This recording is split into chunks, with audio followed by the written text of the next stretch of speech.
నమస్తే అండి. ఈ రోజు అందరూ కూడా చంద్రబాబు నాయుడు బీజేపీతో పొత్తు పెట్టుకున్నాడనే దాని మీద పెద్ద డిస్కషన్స్ నడుస్తున్నాయి. పెట్టుకోకుండా ఉంటే బాగుండేదేమో, ఇండిపెండెంట్గా వెళ్తే బాగుండేదేమో, సింగిల్గా పోటీ చేస్తే బాగుండేదేమో అని రకరకాల ఊహాగానాలు వినిపిస్తూ ఉన్నాయి. కానీ వాస్తవాలు మాత్రం అందరూ టీడీపీ నాయకులు కానీ కార్యకర్తలు కానీ సీట్లు కోల్పోయిన వాళ్ళు కూడా అందరూ కూడా తెలుసుకోవాల్సిన విషయం ఏంటంటే ఈ రోజు నరేంద్ర మోడీ బీజేపీ అనే వ్యక్తితో కలవకపోతే టీడీపీ పరిస్థితి, ప్రత్యేకించి ఆంధ్రప్రదేశ్లో టీడీపీ పరిస్థితి మరోలా ఉండేది. దానికి చిన్న ఎగ్జాంపుల్ నిన్న మొన్న జరిగిన సంఘటనలు, కేజ్రీవాల్ సంఘటన అవ్వచ్చు, లేకపోతే కేసీఆర్ సంఘటన అవ్వచ్చు, లేకపోతే మహారాష్ట్రలో జరిగిన శివసేన సంఘటన అవ్వచ్చు. ఇవన్నీ కూడా దేనికి నిదర్శనం?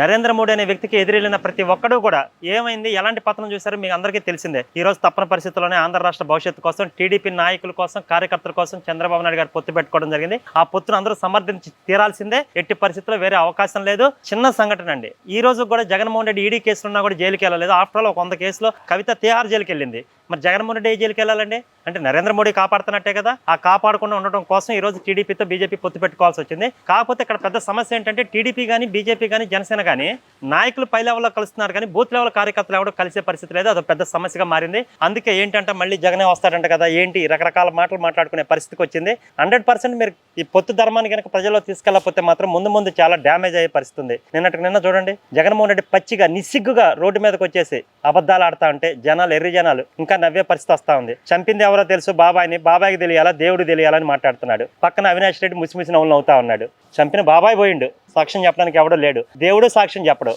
ఇంత నిస్సిగ్గుగా అబద్ధాలు ఆడుతా ఉంటే జగన్మోహన్ రెడ్డి, టీడీపీ మాత్రం బీజేపీ మాత్రం పొత్తు ఎందుకు పెట్టుకోవాల్సి వచ్చింది అనే పరిస్థితిని ప్రజలకు వివరించలేకపోతా ఉన్నారు. దాంట్లో మాత్రం పూర్తిగా వెనకబడిపోయి ఉన్నారు. ఎందుకు పెట్టుకోవాల్సి వచ్చింది, ఎందుకు డిఫర్ అవ్వాల్సి వచ్చింది, అసలు 2014 నుంచి 2019 వరకు ఏం జరిగింది, ఆ విషయాలని మాట్లాడండి, ప్రజలకు చెప్పండి. ఆ రోజుల్లో స్పెషల్ స్టేటస్ కోసం కానీ ఇంకో దానికోసం, పోలవరం నిధుల గురించి కానీ, అమరావతి అభివృద్ధి కోసం చంద్రబాబు నాయుడు పదే వెళ్ళి నరేంద్ర మోడీ కాళ్లే పట్టుకోలేదు. రాష్ట్ర అభివృద్ధి కోసం డబ్బులు అడుగుతూ ఉంటే 28 సార్లు వెళ్తే ఒక్కసారి కూడా అపాయింట్మెంట్ వేయకపోతే ఏం చేయాలా? అప్పటికే జగన్మోహన్ రెడ్డి డబ్బు అనే మదంతో విపరీతంగా రాయబారం నడిపి బీజేపీతోటి, ఆ డబ్బు అనే ఆయుధంతో బీజేపీకి దగ్గరయ్యి చంద్రబాబు నాయుడుని దూరం చేసుకొని పార్టీలని లేకుండా చేయాలని చెప్పేసి అప్పుడే జరిగింది. 2019 చంద్రబాబు నాయుడు సీఎంగా ఉన్నప్పుడే జరిగింది. ఆ తర్వాత అన్ని సంఘటనలు మీకు తెలిసినాయి. తుని సంఘటన మీకు తెలిసిందే. కులాల మధ్య చిచ్చు పెట్టేసి టీడీపీని లేకుండా చేద్దాం అనుకున్నారు. ఆ తర్వాత 2019, 2024 మధ్య బీజేపీతో జగన్మోహన్ రెడ్డి ఇద్దరు అంటగాగి ఎంత అన్యాయం చేయాలో మీరు చూశారు. టీడీపీని భూస్థాపితం చేయాలని చూశారు. కానీ ఆ పరిస్థితి రాలేదు. ఆ పరిస్థితి జరగకపోవడం వల్ల టీడీపీ నిలబడ్డది. చంద్రబాబు నాయుడు కృషి అవ్వచ్చు, కార్యకర్తల కృషి అవ్వచ్చు, ఎవరి కృషి అన్నా కానివ్వండి, నిలబడ్డది.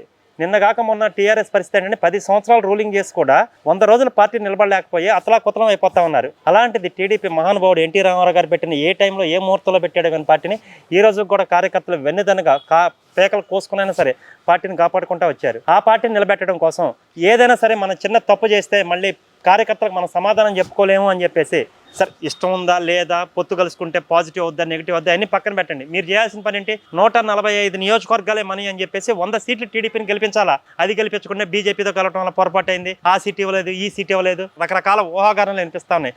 రఘురామకృష్ణ సీట్ ఇప్పించుకోలేకపోయాడు బాబు. మీకు తెలుసా రఘురామకృష్ణ సీట్ ఇప్పించుకోలేకపోయాడని ఇంకోటనా?